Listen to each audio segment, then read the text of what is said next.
5월은 가정의 달입니다. 5월 첫째 주는 어린이주일이죠. 어린이주일 예배를 우리가 드리게 되는데 우리에게 가정을 주시되 또 사랑하는 자녀들, 귀한 우리의 어린이들을 선물로 우리에게 주신 하나님 앞에 감사와 찬양을 올려드립니다. 옛날 로마에 코델리아라고 하는 여인이 있었어요. 코델리아는 여인이 있었는데 남편이 참 유능하고 아주 훌륭한 사람이었는데 이 남편이 단명을 했어요. 일찍 죽었습니다. 이 일찍 죽었는데 여기에 실망하고 좌절하지 않냐고 오히려 자기에게 주어진 삼남매를 아주 훌륭하게 길러낸 여인이었습니다. 그래서 어느 날 여인들이 이 집에 놀러와서 여인들이 모여서 담수를 하는 거예요. 이런 이야기 저런 이야기를 하다 보면 우리 여인들이 모여서 보통 무슨 말을 하죠? 대화가 이제 자꾸 옮겨가잖아요. 담수하는데 이 여인들은 모여서 어떤 대화를 하게 되냐면 내 몸에 손에 손목에 뭐 발에 발목에 아니면 귀에 뭐였죠?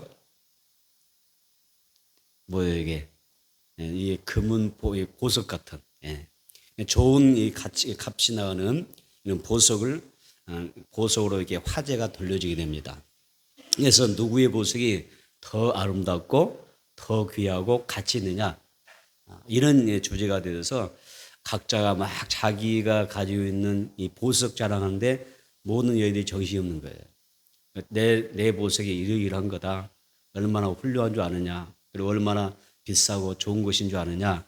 이런 이야기를 하게 됩니다. 그러다가 이 이제 코넬리아를 향하여 이 여인들이 이제 주목하면서 말하죠. 당신도 우리에게 가장 아끼는 보석이 있다면 좀 보여주세요. 이렇게 말하는 거예요. 그러자 이 여인이 밖으로 나갑니다. 밖에서 놀고 있는 두 아들과 딸을 딱 데리고 와서 나에게는 세상에서 가장 소중한 보석이 있는데 이 아이들이 보석입니다. 내 인생의 내 삶의 가장 큰 보배는 이 아이들입니다. 이렇게 자랑하더라는 것입니다. 그래서 여인들은 자기 몸에 치장되어 있는 이 보석을 자랑하다가 이 코델리아의 이 이야기를 들으면서 부끄러워서 조용히 자리를 떠났다고 하는 그런 이야기가 있어요. 사실 우리는 내 가정의 가장 큰 보화는 자녀들이지 않습니까? 자녀들이 가장 소중하고 또 가장 소중한 보배와 같죠. 자녀가 가장 소중한 것입니다. 이 세상에서 자녀보다 귀한 보배가 어디 있겠습니까? 자녀가 최고의 보화라는 것입니다. 그래서 오늘 우리는 이런 소중한 우리의 최고의 보화를 주신 그 하나님 앞에 감사를 하고 우리가 하나님 앞에 예배하는 어린이 주일을 지키고 있는 것입니다. 하나님께서 주신 이 소중한 보화들을 우리가 어떻게 우리가 양육할 것인가, 그리고 하나님 앞에서 어떠한 자녀로 복받는 자녀로 내 자녀들이 세워져 가야 될 것인가, 이런 부분을 우리가 생각할 수 있는 자리가 되기를 바랍니다. 첫째는 행복한 가정, 복된 가정이 되려면 내 가정을 어떤 가정으로? 믿음의 가정으로 세워야 합니다. 다시 한번 행복한 가정, 복된 가정이 되려면 믿음의 가정을 세워라. 아멘. 그래서 여러분의 가정이 믿음의 가정으로 견고하게 세워진다면 그 가정은 앞으로 소망이 있습니다. 그 가정은 비전이 있고요, 내일이 있는 것입니다.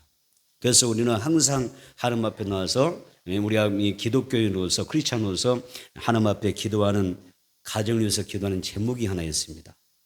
여러분 가정을 위해서 기도 많이 하시죠?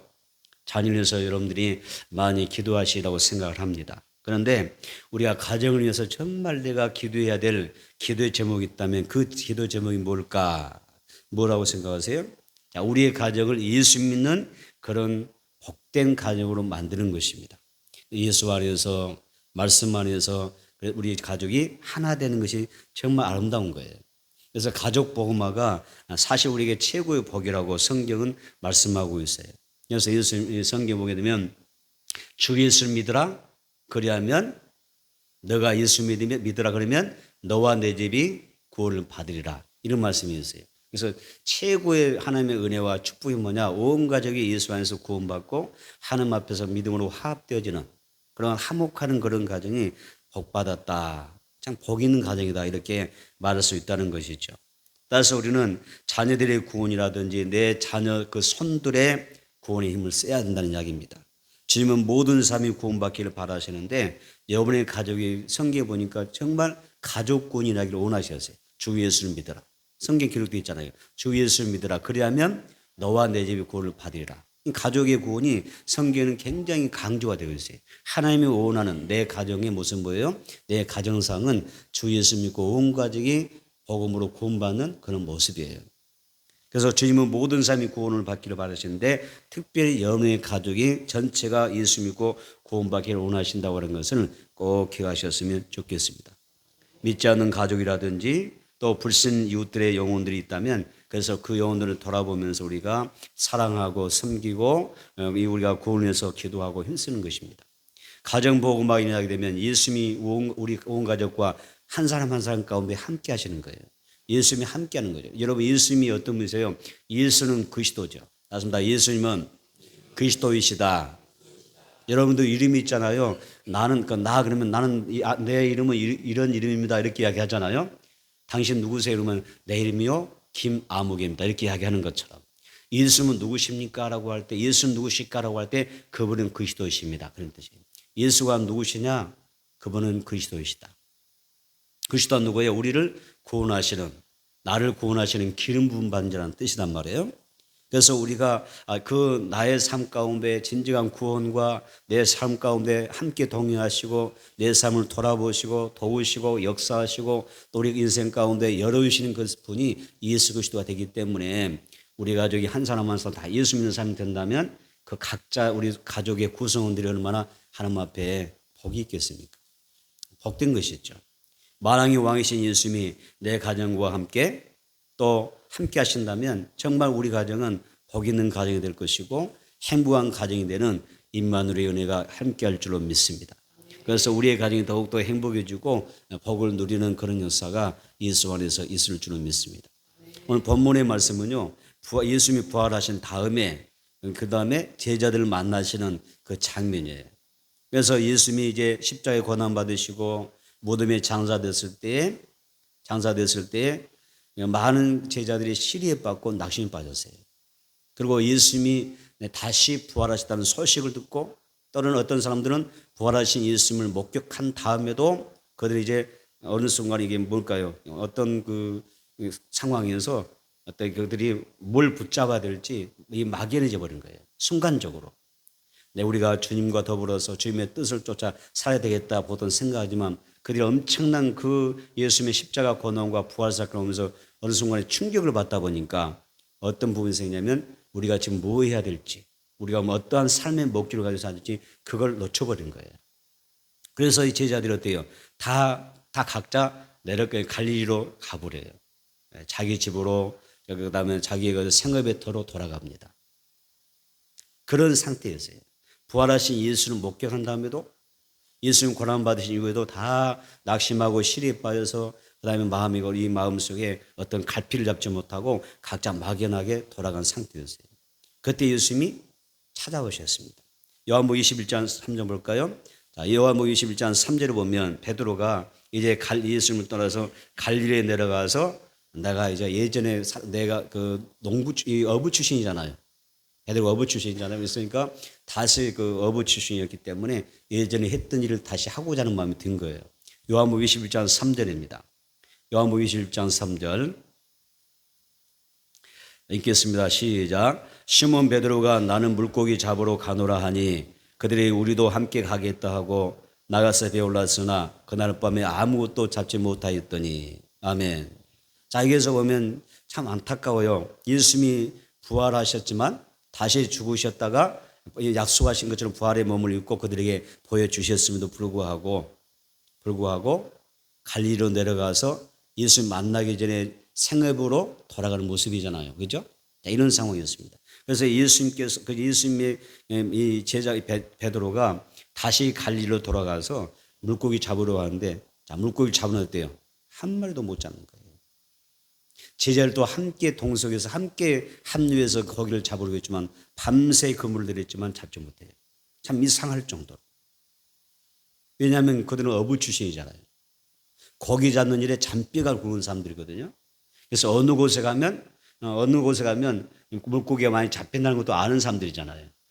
하다못해 낚시질 하는 사람도 보게 되면 아무 곳에나 낚싯줄을 던지진 않죠. 포인트가 있잖아요. 어느 곳에 가야 잡히는 거잖아요. 아무 데나 펼쳐놓고 여기 바다다 던지면 안 잡히는 거잖아요. 그렇죠? 포인트가 있는 거예요. 그래서 이 베드로나 이 어부 출신들인 그 제자들은 이 굉장히 이 물고기 잡는 선수들이란 말이에요. 그런데 이상할 만큼 한 마리의 물고기도 잡히지 않아요. 여기 이미 물론 하나님의 주님의 섭리가 있다라고 생각을 해요. 여러분, 그 중요한 것은 이런 것입니다. 밤새 그들이 물고기를 잡으려 했지만 이상할 만큼 한 마리도 잡지 못했다. 다시 말하면 인생은 이런 것이라는 뜻이에요. 예수 없는 인생은 내가 정말 세상에서 성공한 것 같지만 성공했다고 자부할지라도 진지한 의미에서 실패라는 뜻이에요.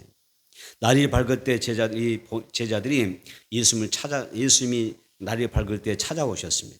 그리고 요한복음 21장 6절에 뭐라고 이야기합니까? 6절 시작. 이르시되 그물을 배 오른편에 던지라. 그리하면 잡으리라 하시니 이에 던졌더니 물고기가 많아 그물을 들 수 없더라 그랬어요. 이르시되가 뭐예요? 예수님이 말씀하시다라는 뜻이에요. 예수님이 말씀하셨다. 예수님이 말씀하셨다. 말씀이 뭐라고 말씀하셔요? 배 오른편에 그물을 배 오른편에 던지라. 그리하면 잡으리라. 밤새 물고기 한 마리도 잡지 못한 사람들에게 배 오른편에 그물을 던지라고 말씀하시는 거예요. 그때 그 말씀에 순종했더니 요한복음 21장 11절 볼까요? 자, 11절은 뭐라고 그래요? 시몬 베드로가 올라가서 그물을 육지에 끌어올리니 가득히 찬 큰 물고기가 153마리라 이같이 많으나 그물이 찢어지지 아니하였더라. 이런 말씀이세요. 여러분, 사실 우리가 생각하면 상식적으로 생각하면 이런 거잖아요. 우리가 그물을 던질 때 배 오른편에 던지든 왼편에 던지든 무슨 차이가 얼마나 있겠어요? 그러다 큰 온양어선도 아니고 조금만 배를 타고 와서 그물질을 내리는데 그 배가 배 오른쪽에 그물 내리든 오른쪽에 내리든 아니면 왼쪽에 그물 든다고 하는데 무슨 차이가 있어요? 상식으로 생각할 때 그물 던지는 장소가 그 거리가 2m가 될까요? 3m 될까요? 1m나 될까요? 다르게 말하면 장소가 거기서 거긴 거예요. 그렇죠? 장소가 거기서 거긴 거예요. 그런데 부득이 예수님께서 굳이 왜 이렇게 말씀하셨을까? 오른편 그냥 그물 던져서 물고기 잡아 올리라면 될 텐데 왜 굳이 배 오른편에 그물을 내려라 이렇게 말씀하셨을까? 왼쪽도 별 차이가 없을 텐데 왜 그럴 것 같아요? 이것은 이런 거예요. 하나님의 말씀에 온전히 순종하라는 표현이에요. 인간적인 상식으로 생각할 때는 차이가 없어요. 그 그물이 그렇게 크게 벗어나지 않아요. 던져도 2m, 3m 충분할 거예요. 그 정도 그러면 어느 곳에 던져도 거기는 잡히게 돼 있을 거예요. 그 근방에 고기가 많다면. 그래서 여기서 예수님이 이렇게 말씀한 것은 뭐냐면 하나님의 말씀을 순종한다고 할 때는 어때요? 그 순종은 온전한 순종이 되라는 이야기. 오차가 있어서 안 된다. 하나님의 말씀은 정확하게 접근해야 돼요. 내가 내 삶의 말씀을 적용할 때도 내가 말씀에 순종할 때도 정확한 척도에 의해서 그대로 순종하기 때문에 우리는 늘 생각하죠. 내 상식, 내 지식, 내 경험, 내 어떤 경험, 이 학문, 내 방식 이 방식으로 하나님을 섬기려고 해요. 이 방식으로 하나님 앞에 내가 말씀대로 순종하려고 그래요. 우리가 그렇게 할 때가 많잖아요. 하나님 내가 주의 말씀에 순종할게 하는데 다 내 생각, 내 방식이잖아요. 내 경험으로 내 지식으로 하려고 할 때가 많이 있잖아요. 아마 여러분 순종한다 하면서 그렇게 하는 사람 많을 거예요. 근데 예수님이 왜 굳이 그러려면 그냥 아무나 던지라고 말씀하시지 굳이 배 오른편에 그물을 내리라 이렇게 말씀하냐 그 말이에요. 말씀을 온전히 말씀 그대로 순종할 때 그리하면 잡으리라. 그리하면 풍성해지리라. 그리하면 형통하리라. 그리하면 너가 복을 받으리라. 정확한 말씀에 우리의 잣대를 말씀하고 있는 것입니다. 그래서 베드로가 예수의 말씀 그대로 순종했더니 왼편도 아니잖아요. 오른편에 순종했더니 153마리가 되는 큰 물고기를 잡았다. 이렇게 이야기하고 있는 것입니다. 베드로가 이 배 오른편에 그물을 던지라고 할 때 베드로가 뭐라고 예수님에게 말씀했죠? 뭐라고 예수님에게 이야기했었어요? 주여 내가 밤새도록 이 그물을 내서 물고기 한 마리도 잡지 못했지만은 주의 말씀에 의지하여 말씀에 의지하여 그렇죠? 말씀에 의지하여 예수 오른편에 던지라고 하니까 내가 말씀에 의지하여 오른편에 던지겠습니다. 던지라 하고 하는 쪽에 던지는 거예요. 여러분 성경 열심히 읽으시죠? 암송도 하시죠? 성경 나름대로 공부도 하시죠? 중요한 것은 뭐냐면 말씀대로 하는 게 중요해요. 여러분 신앙은요, 자꾸 말씀도 이런 거예요. 말씀을 우리가 순종할 때 우리가 자꾸 어떤 생각을 개발하냐면 자꾸 내 인간적인 계산기를 앞도올 때가 있어요. 계산할 때가 있어요. 자꾸 계산해 보고 따져보고 판단해 보고 그래서 내 생각대로 판단해서 막 하려고 하는 사람들이 있어요. 하나님의 기적을 경험할 수가 없어요. 하나님 우리를 축복할 때 그렇게 하시는 게 아니에요. 말씀에 의지하여 그대로 나가는 거예요. 다른 사람 나를 바라볼 때 내가 믿음 있는 사람으로서 다른 사람 나를 평가할 때 정말 저 사람은 고지식하다. 하나님 앞에서 말씀만큼은 고지식하다 할 정도로 어디 바늘로 찔러도 피 한 방울 나올 사람이 같이 안 같아 보인다 할지라도 하나님의 말씀 앞에는 왜 우리가 고지식하다는 말을 들을지라도 말씀 그대로 원칙대로 순종하는 게 중요해요. 하나님이 원하는 것은 그런 순종을 원하는 게 아니에요. 내가 생각하는 기준의 말씀 순종이 아닙니다. 하나님이 원하는 순종은 다른 거예요. 말씀대로 순종하면 여러분 복을 반드시 받을 줄로 믿습니다. 또 이적을 경험하게 될 줄 믿습니다. 왜? 말씀은 능력이고 말씀은 기적을 가져다 오고 말씀은 우리에게 뭘 주세요? 축복을 주시기 때문에 순종할 때 반드시 그 말씀 속에서 일하는 역사가 있는 거예요. 그래서 하나님 우리를 축복할 때 보세요. 자, 다시 말해 하나님은 나를 축복하려고 하실 때 말씀을 보내사 이거죠. 이거란 말이에요. 성경 보니까 똑같이 말씀하잖아요. 내가 너에게 말씀을 보내사 네가 어떤 위험한 적이 있다면 너를 그곳에서 건져주겠다. 내가 말씀을 보내사 네가 어떤 질병으로 고통하고 있다면 예를 들어서 침대에 누워 있다면 내가 말씀을 보내사 너를 치료해 주겠다. 말씀 보내서 일하시는 거예요. 여러분들의 마음에도 오늘 하나님께서 말씀을 들을 때 여러분의 마음에도 하나님이 말씀을 보내주시는 원합니다. 여러분의 삶에도 말씀을 보내시는 원합니다. 여러분의 삶의 현장 가운데 하나님께서 말씀을 보내주시는 원합니다. 그래서 거기에서 하나님의 역사함이 있어지기를 축복합니다. 두 번째는 예수님은 우리에게 내가 나를 사랑하느냐라고 물으세요. 따라서 내가 나를 사랑하느냐. 이건 굉장히 중요한 질문이에요. 우리가 예수를 믿었을 때에 가장 먼저 하나님이 내게 주신 질문이 너 나 사랑하냐? 이렇게 물으세요. 이게 여기서부터 출발하셔야 돼요. 너는 나 사랑하느냐? 묻는 거죠. 자, 베드로와 제자들이요, 예수님이 잡혔을 때 생명의 위협을 느꼈잖아요. 아, 우리도 예수님처럼 잡힐 수 있겠구나. 예수님처럼 고난받을 수 있겠구나. 예수님처럼 잡아서도 십자가에 매달려 죽을 수 있겠구나. 두려움이 들어온 거예요. 그래서 다 도망쳐버렸어요. 우리도 살다 보면은 이런저런 이유 때문에 주님을 향했던 그 사랑이 흔들릴 때가 있어요. 어떤 어려움과 이 고난을 겪다 보면은 주님을 향했던 그 확신과 믿음이 가끔은 조금씩 흔들릴 때가 있어요. 그런 거 경험해 보시죠. 그런데요, 우리 주님은 반드시 그분들을 찾아오셔서 다시 확신을 세워주시고, 아멘, 믿음을 세워주시고, 또 하나님 향한 사랑을 견고하게 세워주신 분이에요. 왜 그러냐면 베드로를 보니까 그렇더란 이야기죠.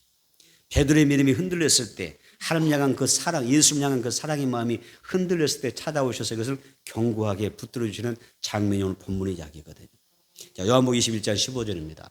요한복음 21장 15절 읽어볼까요? 요한복음 21장 15절 시작. 그들이 조반 먹은 후에 예수께서 시몬 베드로에게 이르시되 요한의 아들 시몬아 내가 이 사람들보다 나를 더 사랑하느냐 하시니 이르되 주님 그러하나이다. 내가 주님을 사랑하는 줄 주님께서 아시나이다. 이르시되 내 어린 양을 먹이라 하시고 밑줄 요한의 아들 시몬아 내가 이 사람들보다 나를 더 사랑하느냐. 시몬 베드로가 요한의 아들 원래는 베드로는 원래 이름은 시몬입니다. 시몬. 예, 베드로의 원래 이름은 시몬입니다. 그래서 나중에 예수님께서 시몬의 이름을 개명해 주셨죠. 예수님이 개명해 주셔서 오늘부터 너는 내 이름을 반세기를 하리라 이렇게 말씀하는 거죠. 그래서 베드로에게 예수님 오셔서 원래 최초 예수님 만나기 전 예수님이 그 자신의 이름을 개명하기 전의 이름으로 부르신 거죠. 요한의 아들 시몬아 내가 이 사람보다 너는 나를 더 사랑하느냐 물으십니다. 그리고 끝부분에 밑줄였습니다. 내 어린 양을 먹이라 이렇게 말씀하십니다. 자, 예수님께서 베드로를 찾아오셔서 가장 먼저 물으신 질문이 사랑입니다. 사랑에 대한 질문이었습니다. 그런데요, 자, 이 질문은 예수님이 요한의 아들 시몬아 내가 나를 사랑하냐 이 질문요 여전히 나는 너를 변함없이 사랑한다는 표현이에요. 나는 너를 이렇게 변함없이 사랑하는데 너는 나를 변함없이 사랑할 수 있겠느냐 이런 말씀이죠. 예수님이 물으신 사랑이라는 이 단어는요 너는 나를 사랑하냐라고 물으신 거 예수님의 그 사랑의 단어는 아가페입니다. 시몬아 너는 나 사랑하느냐라고 할 때 아가페를 요구하는 거예요. 아가페적인 사랑을 너는 나에게 할 수 있겠느냐? 우리도 똑같은 질문이죠. 너 나 사랑하냐? 하나님 자녀 너 나를 사랑하냐라고 할 때 아가페 사랑을 말하는 거예요. 베드로야 너 나 사랑하냐? 아무개야 너 나 사랑하냐? 아무개 집사야 너 나 사랑하냐 할 때 뭐예요? 아가페 사랑을 이야기하는 거예요. 여러분들이 아가페 사랑 이야기해요. 자, 아가페 사랑이 뭐죠? 무조건적 사랑입니다. 조건이 없어요. 하나님 이거 해주시면 사랑할게요. 하나님 내게 건강 주시면 사랑할게요. 병 고쳐주시면 사랑할게요. 내 축복 주시면 사랑할게요. 내가 지금 엄청난 어려움을 겪고 있는데 문제인데 이 문제 해결해 주시면 내가 하나님 더 사랑하고 좀 더 사랑하고 열심히 섬길게요.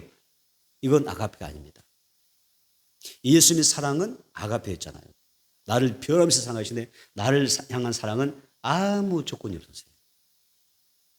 아무 조건이 없어요. 무조건 사랑해 주셨어요. 그래서 끝없이 베드로가 그래서 예수님 배반해도 변함없는 사랑이죠. 그렇죠? 그래서 나는 변함없이 너를 사랑한다. 그런데 나는 너를 변함없이 아가페 사랑하는데 너는 나를 어떤 사랑하고 있느냐? 너는 나를 사랑하냐 물으신 거예요. 조건 없는 사랑, 아가페를 우리는 참사랑이라 그래요.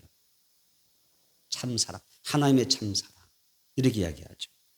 예수님 베드로에게 아가페 사랑으로 물으신 것은 내가 너를 변함없이 사랑한다는 사실을 알려주기 위한 것이었습니다. 그런데 베드로가 대답할 때 보세요. 너 나 사랑하느냐? 어떤 사랑이었어요? 아가페였잖아요. 이렇게 아가페를 물었더니 베드로가 뭐라고 대답했죠? 주님 아시지 않습니까? 내가 주님 사랑하는 줄 주님도 아십니다 할 때 아가페가 아닙니다. 어떤 사랑이냐면 필레오라는 사랑입니다. 필레오. 예수님의 질문은 아가페 사랑으로 너 나 사랑하냐 물었는데 베드로는 뭐라고 하냐면 나는 주님을 사랑하는데 필레오 사랑입니다. 이렇게 이야기합니다. 필레오가 뭔지 아세요? 이 필레오라는 사랑은요 여러분 바뀝니다. 상황에 따라 사랑이 바뀝니다. 또 환경에 따라서 감정에 따라서 내 기분에 따라서 얼마든지 어떤 상황에서 변하는 사랑이 필레오 사랑입니다. 이 세상의 모든 인간의 사랑은 필레오죠. 사랑하는 연인도 필레오입니다. 때로는 부모 자녀 간도 끈끈한 사랑이지만 이 모든 것도 어떻게 보면 자꾸 변하는 사랑입니다. 감정이 다 달라져요. 상황에 따라 얼마든지 사랑이 변할 수가 있어요. 인간의 사랑은 다 이런 사랑이지 않습니까? 실제로 베드로는 예수님을 죽기까지 따르겠다고 했지만은 아가페 사랑으로 따른 게 아니라 필레오 사랑이었던 거죠. 위험을 느끼니까 금방 예수님을 배반하는 사랑. 필레오였습니다. 그래서 필레오를 이야기했던 것입니다. 베드로 예수님을 배반하는 죄책감으로 제대로 예수님을 바라볼 수가 없었어요. 그런데 예수님은 베드로가 어떤 모습이든 나는 너를 상관하지 않아. 네가 어떤 실수했든 나를 배반했든 나를 저주했든 네가 나를 예민했든 나는 너를 미워하지도 내가 너를 인하여 실망하지도 않고 어떻게 여전히 사랑한다. 아가페 사랑이다라고 말씀하시죠. 오늘 또 주님 우리를 아가페 사랑인 줄 믿습니다. 내가 부족하고 연약하고 실수도 많고 허물도 많지만 주님은 항상 나를 향하여 변함없이 나를 향하여 어떤 사랑? 아가페 사랑을 주시는 분이에요. 이 참사랑을 누리고 있는 줄 믿습니다. 예수는 왜 거듭 베드로에게 이 사랑에 대해서 3번 물으셨거든요. 왜 3번 자꾸 사랑에 대해서 물으셨을까요? 사랑을 물으신 이유가 있어요. 의도가 있는 것입니다. 왜 베드로 너는 나를 사랑하냐 물고 3번 물었는데 이유가 뭐냐면 끝에 가서 뭐라고 하죠? 내 양을 먹이라. 항상 이 말씀 들어갑니다. 내 양을 먹이라, 내 양을 치라, 내 양을 먹이라 이렇게 이야기하는 것입니다. 너 정말 나를 사랑한다면 너는 정말 하나님의 참사랑을 네가 품을 수 있다면 아가페적인 사랑을 품을 수 있다면 내 양을 먹이는 거야. 내 양을 치는 거야. 이렇게 말씀하십니다.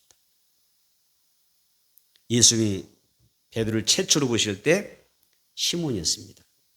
시몬을 부르실 때 너는 나를 따라오너라. 내가 너로 하여금 사랑 나누는 어부가 되게 하리라.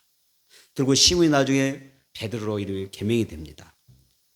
부활하신 예수님께서 이제 예수님을 찾아오신 그 이유가 뭐냐면 다시 놓쳐버린 그 사명, 사람 낳는 어부의 사명 놓쳐버린 이 사람을 위해서 아가페 사랑으로 부르셨고 이 사람을 다시 한번 영혼을 사랑하라. 그렇죠? 영혼을 구원하는 그런 영적인 사랑을 할 수 있어야 된다. 아가페 사랑을 다시 붙잡아주기 위해서였습니다. 주님은 우리의 모든 삶을 다 아시는 분입니다. 또 이 모든 것을 다 아시는 주님께서 우리를 찾아오셨습니다. 그리고 변함없이 우리를 사랑하신다고 말씀하십니다. 이 사랑의 은혜를 입은 우리는 어때요? 영혼을 살려내는 그런 사명을 감당할 수 있는 아가페 사랑이 하나님의 참 사랑이 우리에게 부어지기를 축복합니다. 가끔 우리도 상대방의 사랑을 확인해 보고 싶을 때가 있어요. 그래서 사랑의 배우자에게 뭐라고 하죠? 당신 뭐라고 그러죠? 당신 나 사랑해? 물었죠. 안 물어보시던가요? 안 물어보시면 상당히 문제가 있는 것 같은데 여러분 너무 무뚝뚝하지 마시고 한 번씩 물어보세요. 따서 해볼까요? 당신 나 해보세요. 당신 나 사랑해? 그렇게 물어볼 줄 알아야 돼요. 당신 나 사랑하냐? 이런 물어볼 수 있어야 돼요. 여러분 자녀에게 뭐라고 물어보죠? 너 나 사랑하냐? 너 나 사랑하니? 물어보잖아요. 저는 우리 손녀들에게 잘 물어봅니다. 꼭 물어봅니다. 볼 때마다 물어봅니다. 너 할아버지 사랑하냐? 물어봅니다. 그러면 사랑한다고 그러죠. 어쩔 때는 귀찮을 정도로 물어봅니다. 근데 그게 행복이에요, 저는. 너무 행복해요. 그런데요, 자, 여기에서 보면 이 질문은 상대방이 나를 사랑하지 않는다는 말이 아니죠. 그렇죠? 사랑하지 않는 말이 아니죠. 사랑한다고 말해달라, 표현해달라는 표현이, 그 말을 듣고 싶어 하는 거죠. 그런데요, 이런 이야기 했어요. 사랑도 표현하고 확인할 때 더 깊어진다 그랬어요. 따라서 봅시다. 사랑도 표현하고 확인할 때 더 깊어진다. 네. 너무 여러분 무뚝뚝하게 사지 마세요. 네. 이 자꾸 표현할 수 있어야 돼요. 어떤 사람은 이런 사람 있잖아요. 그냥 그러려냐고 삽니다 그래요. 네. 그냥 그러려냐고 삽니다. 그거 물어보고 그냥 그게 좀 그렇잖아요. 물어봐주고 그렇지 않습니까? 그러려냐고 살면 되지 뭘 또 사랑을 물어보고 할 필요 있나요? 그런 사람 있잖아요. 근데 여러분 그런 사랑은 자칫 시들 수가 있습니다. 굳어지는 것입니다. 주님은 베드로에게 내가 이 사람들보다 나를 더 사랑하냐. 예수님이 이건 사랑에 대해 묻는 분이세요. 묻는 분. 그렇죠? 예수님 제자에게 몇 번 물으세요? 너 나 사랑하냐 몇 번 물어봐요? 3번씩 물어보는 거예요. 3번씩. 그냥 한 번 묻고 그냥 말아도 될 것 같은데 어쩜 베드로가 좀 귀찮을 수도 있을 것 같아요. 아, 주님 내가 사랑한다니까요. 사랑하는데 왜 자꾸 물어보십니까? 이렇게 말할 수 있는데 그래서 베드로가 첫 번째 너 나 사랑해 물었더니 주님 아시잖아요. 이렇게 물었잖아요. 여러분 주님도 사랑을 묻는 분입니다. 오늘 우리에게 오셔서 예수님이 옆에 향해서 묻죠. 너 나 사랑하느냐 물으시죠. 주님이 그때 내가 주님을 사랑한다고 말할 때 베드로가 주님 사랑한다고 볼 때 뭐라고 하시죠? 너는 아가페 사랑으로 나를 정말 참 사랑할 수 있다면 내 양을 먹이라 내 양을 치라고 말씀하시죠. 여러분 우리가 어떻게 하나님을 참 사랑할 수 있을까요? 어떻게 아가페 사랑할 수 있을까요? 영혼을 사랑하는 것입니다. 아멘. 영혼을 살려내는 것입니다. 영혼을 강건하게 믿음을 세워주는 것입니다. 그래서 가족을 구원하고요. 내 어린아이들의 생명을 구원하고요. 부모 형제를 구원하는 것입니다. 이웃을 구원할 때 우리는 하나님의 그 참사랑 아가페를 실천하며 사는 은혜인 것입니다. 3번째는 주님을 사랑하는 마음에 변함이 항상 없어야 된다. 따라서 주님을 사랑하는 마음 변함 없어야 된다. 네. 주님을 향한 그 사랑은요 변함이 없는 게 좋아요. 자, 부모와 자녀의 사랑, 가족 간의 사랑을 또 끈끈한 사랑이라고 그러잖아요. 이런 사랑은 또 어떻게 표현하냐면요 스톨기의 사랑이라고 그럽니다. 스톨기의 사랑이다. 아가페는 스톨기를 넘어서 무조건적 사랑이라고 그랬죠. 아가페 사랑이 뭐세요? 하나님이 인간을 사랑하는 그 사랑이었습니다. 아가페 사랑은 부모와 자녀를 사랑하는 사랑과 다릅니다. 하나님의 사랑은 언제까지나 변함이 없고 끊임없는 사랑입니다. 이 사랑은 우리가 받으면 어때요? 내가 하나님 앞에 늘 우리가 하나님 앞에 감사할 수가 있습니다. 주님이 3번씩이나 내가 나를 사랑하냐 물으신 이유가 있었습니다. 그것은 뭐냐면 너희가 변함없는 마음으로 하나님을 사랑하는 뜻이었습니다. 이 땅의 모든 것은요 항상 변합니다. 세월 따라 변합니다. 그렇죠? 사람의 마음도 다 세월 따라 변합니다. 우리의 재물도 변하고요. 세상의 모든 게 변해요. 생물이든 식물은 다 변하죠. 그렇죠? 다 변하고 다 죽고 다 낡고 후피하는 것입니다. 그런데 사람의 마음도 늘 변하는데요. 변하지 않는 게 하나 있습니다. 그게 뭔지 아세요?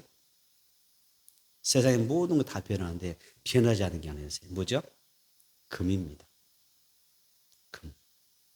그래서 성경에는 믿음 그러면 뭐라고 그러죠? 정금 같은 믿음. 믿음이 정금같이 변해서는 안 된다. 이렇게 이야기합니다. 지금 오늘 우리에게 내가 나를 변함없이 사랑할 수 있겠느냐고 묻고 있습니다. 이 주문 앞에 여러분들은 뭐라고 대답하시겠습니까? 우리는 매일같이 무엇인가를 구하는 삶을 살아가고 있죠.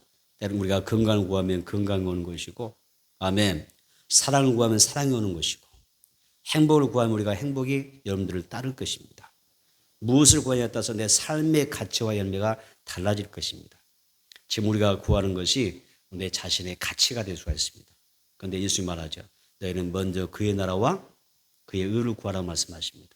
그럼 내가 너의 모든 삶의 필요를 채워주겠다라고 말씀하십니다. 성도는 하나님이 원하시는 것이 무엇인 줄 알아야 되고 그걸 구할 줄 알아야 됩니다. 그래서 주님이 진정 여러분들이 하나님을 참 사랑한다면 주님이 기뻐하신 일을 무엇인지 알고 그 일을 해드려야 됩니다.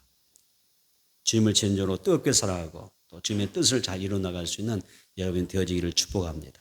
자, 오늘 우리가 어린 자녀들과 함께 3대 예배를 드리면서 늘 읽는 성경 구절이 있습니다. 어디죠? 3대 예배 때마다 우리는 어떤 성경 구절을 읽어요? 신명기 몇 장? 6장. 4절로 9절 읽지 않습니까? 항상 우리는 3대 때마다 읽어요. 너무 중요하기 때문에. 이것이 자녀를 가르치는 방법이 되는 것입니다. 그런데 이 신명기 6장 4절 9절에서 말씀의 핵심이 있습니다. 그 핵심이 뭘까요? 부모가 자녀들의 신앙을 양육할 때 부모가 자녀들을 가르쳐야 될 말씀의 요점이 뭐라고 생각하세요? 이 신명기 6장 4절 9절에서 뭘 이야기해요? 내 하나님 여호와를 사랑하라. 맞습니다. 하나님을 사랑하라. 하나님을 사랑하라. 자녀들을 하나님을 사랑하라고 가르치라고 합니다. 집에 있었든지 누워 있었든지 길을 갈 때든지 밭에 있었든지 어디에 있었든지 항상 자녀에게는 하나님을 사랑하라고 가르치라고 해요. 그래서 하나님을 사랑하는 자녀로 양육하는 것이 부모의 신앙하는 부모의 여러분 역할이고요. 사명입니다. 왜냐하면 하나님은 사랑하는 사람에게 축복하시기 때문에 하나님 사랑하면 그 인생에 진정한 복을 주시기 때문에 그렇습니다. 온전한 부모라면 자녀를 사랑할 것입니다. 또 자녀를 세상의 그 어떤 부하보다도 더 귀하게 여길 것입니다. 그래서 부모는 자녀를 위해서 늘 기도합니다. 우리의 소중한 자녀들이 하나님 앞에 복 받으면 어떻게 해야 된다고요? 잠언서 22장 6절에 이렇게 이야기하죠. 뭐라고 이야기하세요? 잠언서 22장 6절에서 마땅히 행할 길을 아이에게 가르치라. 따서 합시다. 마땅히 행할 길을 아이에게 가르치라. 그리하면 늙어도 그것을 떠나지 아니하리라. 예. 부모 정말 자녀를 사랑한다면 이걸 가르치래요. 그래서 여기에 보게 되면 마땅히 행할 길을 아이에게 가르치라고 있는데요. 자녀가 마땅히 행할 최고의 길이 뭐냐? 하나님을 사랑하는 것입니다. 그리고 하나님을 잘 섬기는 것입니다. 우리의 자녀가 하나님을 사랑하고 잘 섬기게 되면 반드시 성경은 복을 주십니다. 여러분 자녀가 복 받기를 축복합니다. 여러분 자녀가 복 받기를 바랍니다. 그래서 우리가 그러면 하나님의 말씀을 잘 자녀들에게 가르쳐야 되겠죠. 에베소서 6장 4절에 이렇게 이야기합니다. 또 아비들아 너희 자녀를 노엽게 하지 말고 오직 주의 교훈과 훈계로 양육하라고 하는 말씀이 있습니다. 디모데후서 3장 15절 17절도 말합니다. 또 어려서부터 성경을 알았나니 성경은 능히 너로 하여금 그리스도 예수 안에 있는 믿음으로 말미암아 구원에 이르는 지혜가 있게 하느니라. 모든 성경은 하나님의 감동으로 된 것으로 교훈과 책망과 바르게 함과 의로 교육하기 유익하니 이는 하나님의 삶으로 온전하게 하며 모든 선한 일을 행할 능력을 갖추게 하려 함이라. 이런 말씀이 있습니다. 히브리서 4장 10절에 어떤 내용이죠? 히브리서 4장 10절에 이렇게 이야기합니다. 하나님의 말씀은 살아있고 활력이 있어 좌우의 날선 어떤 것보다도 이리하여 혼과 영과 및 관절과 골수를 찔러 쪼개기까지 하며 또 마음의 생각과 뜻을 판단하나니라는 말씀이었습니다. 말씀이 중요하다는 이야기입니다. 여러분 요한네스의 어머니가 수산나라는 이름인데 이 수산나는요 아이들이 커서 글을 읽기 시작할 때부터 성경을 읽게 했어요. 자, 우리 교회가 참 은혜롭고 복된 일이 하나 있는데 우리 젊은 엄마들이 아이들의 신앙교육에 힘쓰고 있어요. 그걸 저는 자주 봅니다.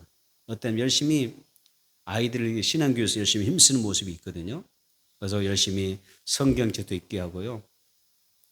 또 젊은 엄마들을 보니까 아이들에게 성경을 암송시키더라고요. 성경 암송시키면서 열심히 암송 읽게 하고 암송하게 하고 그래서 아이들에게 너 성경을 암송하게 하고 너 한번 그 성경 구절 암송해봐 하면서 자꾸 이렇게 가르치고 훈련하는 그런 모습을 제가 자주 봅니다. 그래서 우리 아이들 소망이 있다. 우리 참사랑교회 다음 세대는 소망이 있다. 아멘. 젊은 엄마들이 그렇게 신앙교육에서 이렇게 힘쓰는 거 성경 읽게 하고 암송하게 하고 이렇게 어떻게든 막 말씀하면서 예배 생활부터 시작해서 막 힘쓰는 것들을 자주 보아요. 그래서 참 우리 젊은 엄마들이 대단하다. 훌륭하다. 우리 젊은 엄마들을 위해서 한번 경의 박수 한번 쳐줄까요? 할렐루야. 네. 그런 모습을 제가 많이 봐요. 이건 그냥 하는 이야기 아니야. 보고 하는 이야기니까.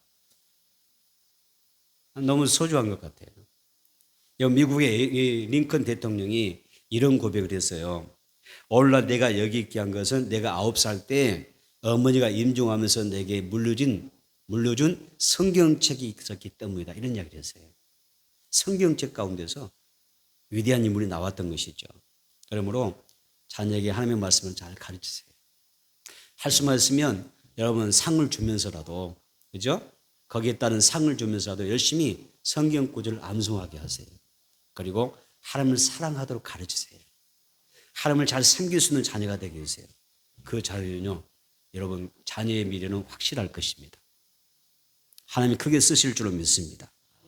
아멘. 항상 성경책을 가까이 하는 그런 자녀로 지도해야 됩니다. 자녀를 하나님의 말씀으로 양육해야 마땅히 아이들이 행할 길을 알게 되고 하나님을 잘 섬기고 사랑하는 길로 가게 되어서 하나님 앞에 복을 받을 수가 있습니다.